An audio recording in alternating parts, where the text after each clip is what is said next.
गोष्ट छोट्या रोपाचं स्वप्न. एका लहानशा गावात एक रोप होतं, अगदी छोटंसं हिरवंगार रोप. रोज ते शेतातल्या मोठ्या झाडांकडे पाहायचं आणि विचारायचं, मी कधी तुमच्यासारखं मोठं होईन का? मोठं वडाचं झाड हसून म्हणायचं, धीर धर बाळा, वेळ आली की तूही आकाशाला भिडशील. पण छोटं रोप कधी कधी उदास व्हायचं. उन्ह, पाऊस, वारा सगळं सहन करत होतं. तरीही रोज थोडं थोडं वाढत होतं. एके दिवशी गावात मोठं वादळ आलं.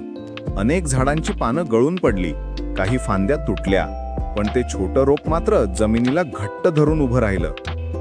वादळ थांबलं, सूर्य उगवला आणि तेव्हा त्या छोट्या रोपाला जाणवलं, खरं बळ उंचीत नसतं तर मुळांमध्ये असतं.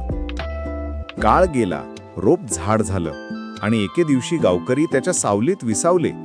पाखरं त्यावर घरटी बांधू लागली.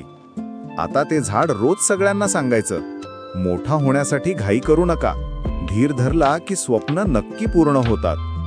बोध, धीर, संयम आणि मेहनत घेतली तर अगदी छोटं बीजही एक दिवस मोठं झाड बनतं.